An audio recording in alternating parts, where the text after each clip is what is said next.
ತಿಳಿದವರಿಂದೋ ಒಬ್ಬರು, ಹಾಸ್ಯ ಮಾಡುವರು ಉಳಿದವರಿಲ್ಲ.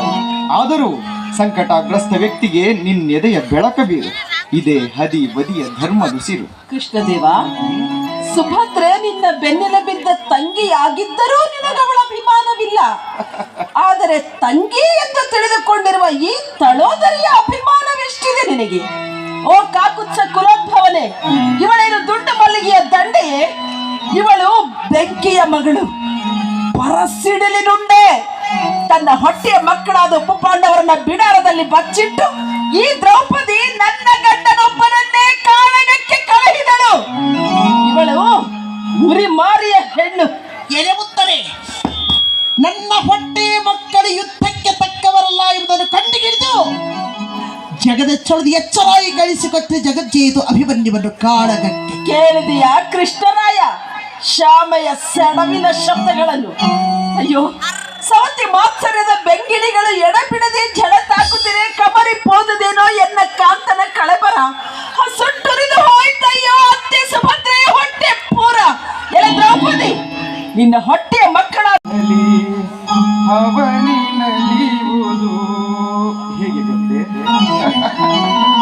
ಕಲಿಯ ಅವತಾರದಲ್ಲಿ ಅವನಿನಲಿಯುವುದು ವಿನೋದ ವಿಷಾದದಲ್ಲಿ.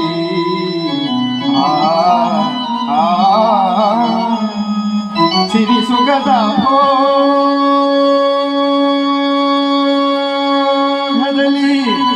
ವಿನೂತನ ಚೇತನ ವಿಚಾರಮಯ ಛಾಯೆಯಲ್ಲಿ ತಿಳುಹಬಾರದ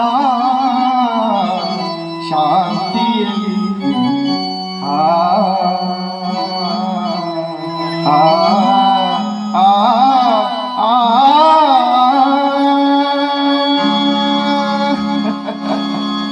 ಯಾವನ ಮಾಯೆಗಳು ಸಿಲುಕಿ ವಿನಯವತಿ ಉತ್ತರೆಯು ನಿನಗೆ ಬಿರುನುಡಿಗಳನ್ನಾಡಿದಳು, ಅವನೇ ಮುಂಬರುವ ಯುಗದೇವ ಕಲಿ. ದ್ವಾಪರದ ಆಳ್ವಿಕೆ ಮುಗಿಯಲಿರುವುದು ಇನ್ನು ಕೇವಲ 3 ದಿನಗಳಲ್ಲಿ.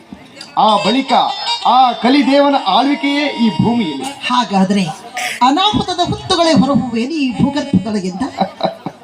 ಒಂದು ಕಡೆ ನಂದನವನಗಳು, ಮತ್ತೊಂದು ಕಡೆ ಪಾಪ ಮಸಣ ದಡವಿಗಳು. ಬರುತ್ತಾ ಆ ಪಾಪ ಮಸಣ ದಡವಿಗಳು ಸುಟ್ಟು ಹುಟ್ಟುವು ನಂದನವನಗಳಾಗಿ. ಆಹಾ ಅಣ್ಣ, ಹಾಗಾದ್ರೆ ಈ ಪೃಥ್ವಿಯೇ ತುಂಬಾ ನಂದನವನಗಳೇ. ಕೃಷ್ಣದೇವ, ಈವರೆಗೂ ನಾನಾವ ಸೃಷ್ಟಿಯೊಳಿದ್ದೆ? ಹಿರಿಯರಿಗೇನಾದರೂ ಬಿರುನುಡಿಗಳನ್ನಾಡಿದ್ದೇನೆ? ಏನಿಲ್ಲವಮ್ಮ, ಸದ್ಯಕ್ಕೆ ನೀವೀಗ ಕಿವಿಗೊಟ್ಟು ಕೇಳುತ್ತೀರಿ ನನ್ನ ಹಾಗೂ ಕಲಿಯ ಸಂಭಾಷಣೆಯನ್ನು.